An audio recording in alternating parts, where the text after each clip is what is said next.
Hello and welcome to a Thursday Live right here on the early line on SportsGrid and all across the SportsGrid network. That includes sportsgrid.com/watch, where you can find your favorite destination to consume everything all across the grid. It is the 2nd of May. He is Donnie Rightside. I am Ben Stevens. We are together here for the next 3 hours up until 11 a.m. Eastern time to look back on what we saw last night around the association, a doubleheader of action. One team is advanced to the second round of the postseason, the best team in the NBA, as we expected. Another takes a 3-2 series lead on the road as injuries start to stack up in Los Angeles. Stanley Cup postseason action to break down for you as well. And around Major League Baseball with some college football drama starting to take over the headlines here in May as well.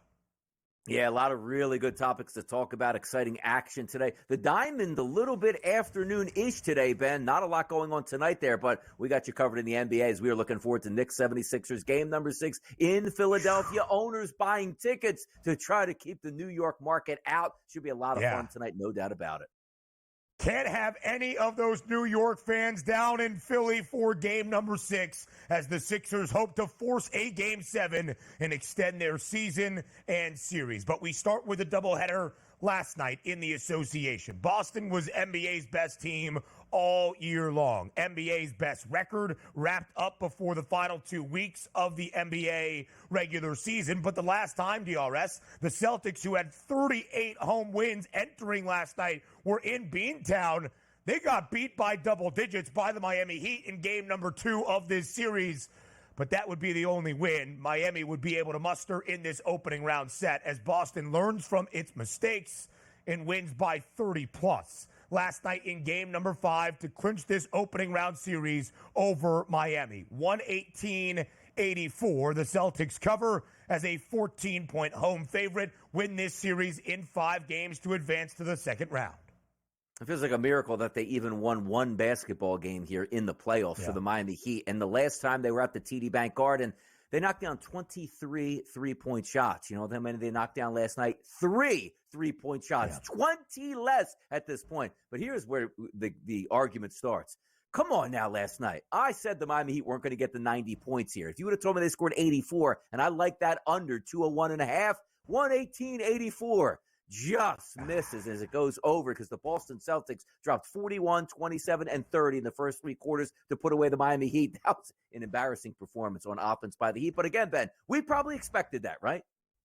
Yep, Miami did not score 90 points in any of those final 3 losses, following the franchise playoff best 23 made threes inside TD Garden last week. But from that point, 23 made threes in game 2 alone, Miami hit only 21 combined in the 3 games following. Without Jimmy Butler, it was going to be a tall task. Frankly, with Jimmy Butler, it would probably be a tall order as Boston advances into the second round. The first team in the Eastern Conference, by the way, we already have 3 out west, but the first team from the Eastern Conference are the Celtics to advance to round number 2. Now to the Western Conference, a series tied at 2 games all, entering Los Angeles last night for game number 5. No Kawhi Leonard for the 3rd time this series for the 2nd consecutive game. It did not hurt LA in game number 4 on Sunday afternoon in Dallas. It did rear its ugly head last night. The Mavericks blow out the Clippers on LA's own home floor by 30, 123-93. Luka Doncic, despite the sore knee, despite battling a little bit of a bug, goes off for 35 points and 10 dimes as the Mavericks win and cover as a 2.5-point, 3-point road favorite in Los Angeles.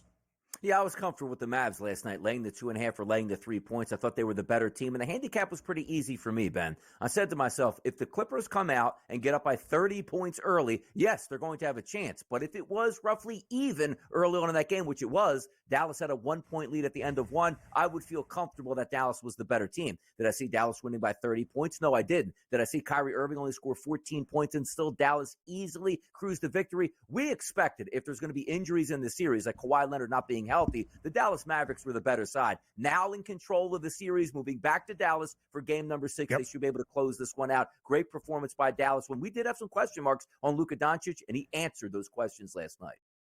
Very efficient from the floor as well. 14 of Good. 26, despite going 2 of 8 from deep. Donnie, the story in this series, much like it was for Miami, if an underdog is going to keep it close and competitive and maybe pull off the upset, the three ball needs to be hitting. The Clippers shot 62% in game number 4 from three-point range. Last night back at home, less than 26%, just 9 of 35 from deep. James Harden, sensational in the fourth and final quarter of game number 4. He scored 15 points in those 12 minutes alone. Just 7 points all night long, 2 of 12 from the floor against Dallas. The Mavericks take decisive game number 5. They hold a 3-2 series lead heading back to Dallas, hoping to clinch this series in 6 tomorrow night. Now to the National Hockey League and the Stanley Cup postseason. For the third consecutive season, the Oilers send the Kings packing. Edmonton wins in 5 games with the victory over L.A., and finally, Donnie, a big night in Dallas playoff sports. A team wins at home in the series between the Stars and the Vegas Golden Knights. Dallas takes a 3-2 series lead with a 3-2 win in game number 5. Great night on the ice, and yes, we were worrying, when is a team going to win on their home ice, and we finally saw that for Dallas. But on the flip side, my adopted team out there on the West Coast, the Edmonton Oilers, pick up that victory 4-3. And how about this? My guy Leon Draisaitl, 2 goals last night, and also Connor McDavid, once again, 2 assists here. That's a fun team to watch. 7 goals, goes over the 6.5 posted total, and away we go. Edmonton keeps Canada's hopes alive. They have the best price of any Canadian team to win Lord Stanley's Cup, which has not happened now in more than 30 years. Edmonton into round number 2. Dallas up 3-2 to head back to Viva Las Vegas in the home of the reigning Stanley Cup champion, the Vegas Golden Knights. Make it 10 in a row, featuring 10 runs for the Minnesota Twins. The Twins have won 10 straight games. They blow out the White Sox yesterday on the south side of Chicago, 10-5 over the White Sox. All 10 wins, though, for Minnesota. 7 coming against the White Sox, 3 more against the Angels. But hey, Minnesota has at least found its footing. Yeah, swinging the bat very well. Flexen wasn't a great pitcher coming into yesterday's card. Actually pitched 5 innings and 2 earned runs, but they really got after that bullpen. I did have a couple RBI chances in this game. Again, 10 runs here. I didn't cash one in, but you know it was always painful, Ben, when you have RBI chances and late in the game, your guys with runners on base are getting pinch hit for. Enough of it. But again, Twins, good ball club and streaking nonetheless.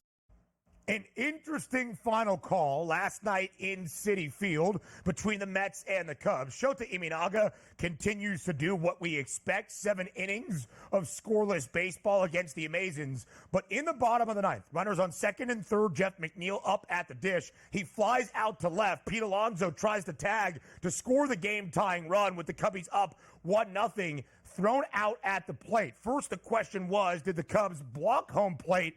No. And then Pete Alonso's hand never touches home before the tag gets down. Chicago wins in controversial fashion, 1-0 over New York. Yeah, by the Buster Posey rule is what that is. And for a while, you couldn't have a toe in the lane blocking the runner coming from third base. Now you can lay down flat short of home plate and block the runner here. By the way, Pete Alonso's hand was up, then got down. I thought he was safe, but the umps are always going to back themselves in that situation. They called him out. They stuck with the play. Yes, they did. Controversy as well, I guess, in the 2-minute report for the magical ending in the Garden a couple of nights ago from Tyrese Maxey. The refs say that the refs missed a travel call before Maxey's 4-point play that kept things alive for Philly.